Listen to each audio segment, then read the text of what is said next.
Bonjour tout le monde. Alors, on va continuer avec la série des cours appartenant au module microbiologie de l'environnement destiné pour les L3 microbiologie. Et on va parler de la microbiologie des milieux terrestres. On va dire, milieu terrestre. Donc, on va penser directement au sol. Notre premier milieu terrestre est le sol. Alors, si on va définir le sol et donner une définition, ça va être un peu impossible parce que le sol, c'est un composant qui est très complexe. Alors, le sol est nommé pédosphère. Il résulte de l'interaction de deux compartiments biosphériques. Qui ces deux compartiments? Ce sont l'atmosphère et les deux couches superficielles de la lithosphère. Cette formation du sol est influencée par 5 principaux facteurs qui sont la roche-mère, le climat, la topographie, l'activité biologique et le temps. Ce sont les 5 principaux facteurs qui ont une influence sur la formation du sol. Et cette formation du sol est le résultat d'une interaction entre deux compartiments biosphériques qui sont l'atmosphère et les deux couches supérieures de la lithosphère. Oui, le sol est complexe. D'ailleurs, c'est un milieu polyphasique, c'est-à-dire qu'il est composé de plusieurs phases. Il s'agit d'une phase solide, une phase liquide et une phase gazeuse. Donc, il est composé de 3 phases qui sont colonisées. Il est colonisé par des organismes vivants. Ces organismes vivants peuvent être des animaux, des plantes, des micro-organismes, etc.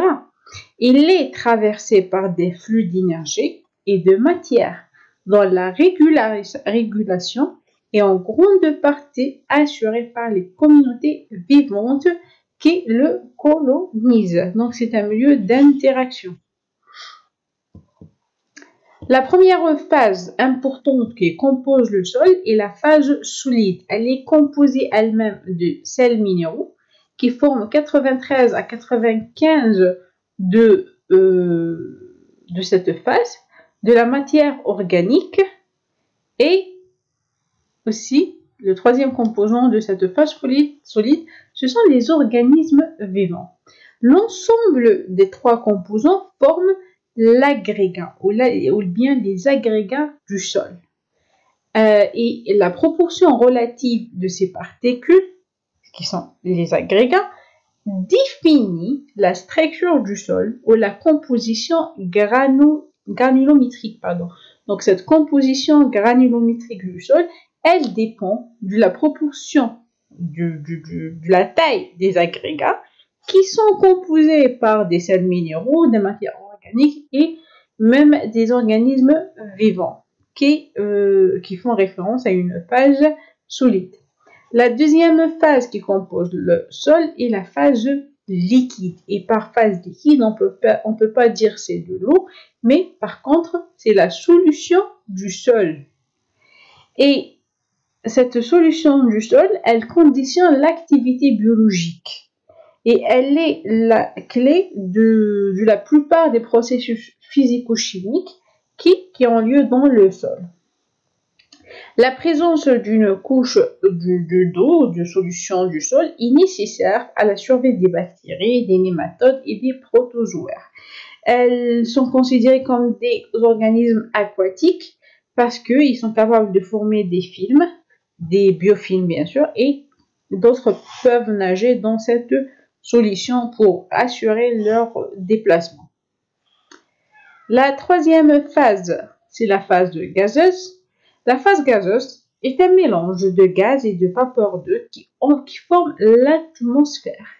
Ces deux composants sont issus soit de la respiration, soit de la fermentation. Donc, il y a 2 processus qui peuvent assurer la présence ou la continuité, l'existence de la phase gazeuse.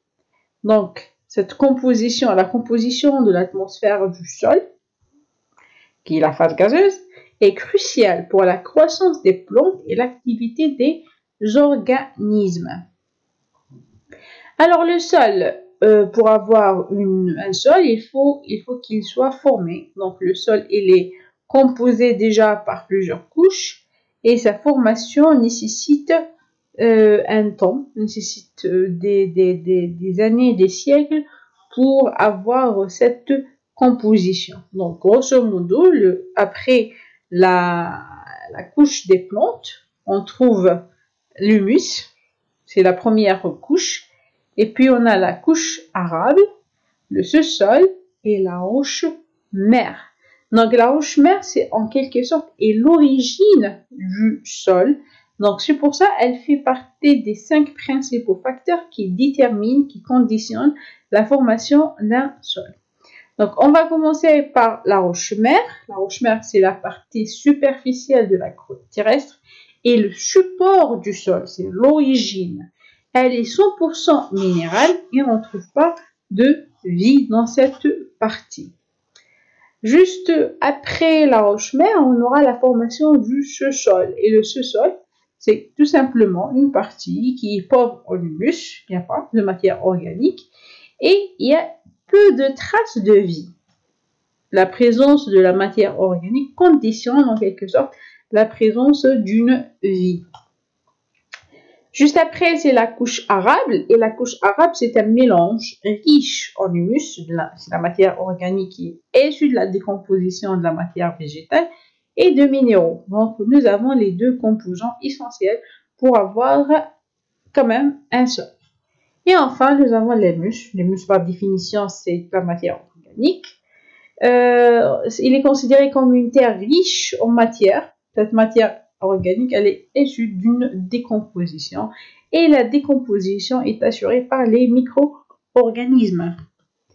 Nous avons le sol, mais le sol existe de différents types et le premier type, c'est le sol sableux. On va faire bien sûr une classification selon la texture. On va trouver le sol sableux comme un premier type. Donc le sol sableux a une structure, le sol sableux a une structure instable, donc il est sensible que ce soit à l'érosion éolienne ou à l'érosion hydrique. Il est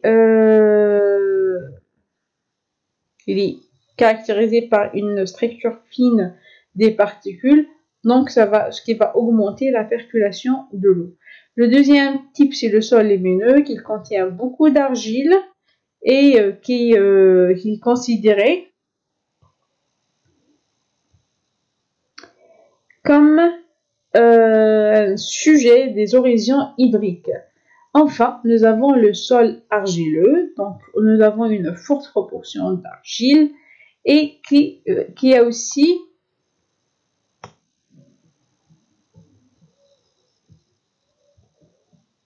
une vitesse limitée de filtration.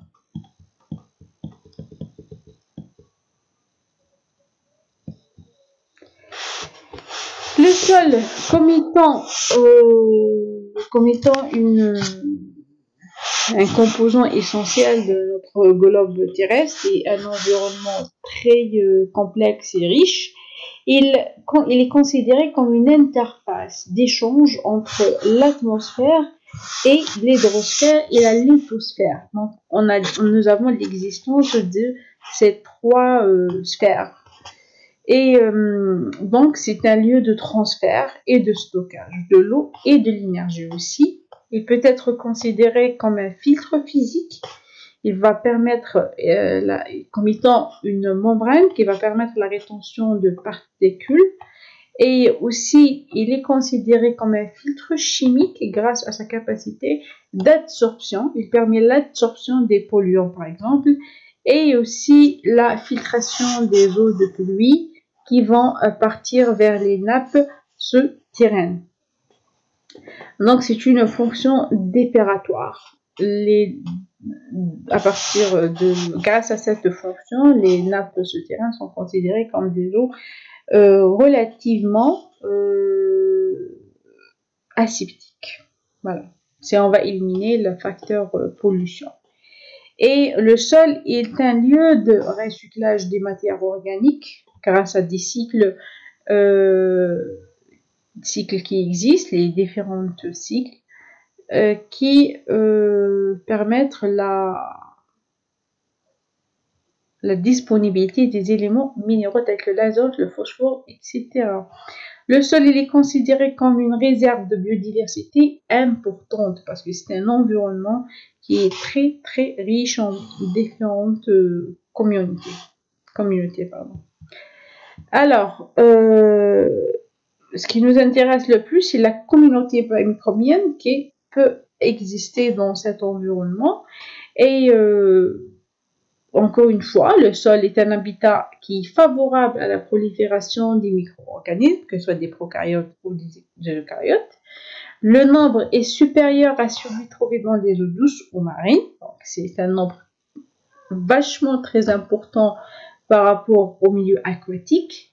Et la communauté microbienne, que pour 1 gramme du sol, elle est, pour les bactéries par exemple, elle est de 10 puissance 6 à 10 puissance 9. Et là, on parle juste de bactéries cultivables. Alors, les bactéries constituent les micro-organismes les plus représentés dans les sols, plus que les virus. Cette communauté, cette composition, la structure et la dynamique de la communauté microbienne, elle dépend d'un ensemble de facteurs. Il s'agit du sol, et ça varie en fonction de profondeur et de la nature, de la végétation, du climat et des actions anthropiques.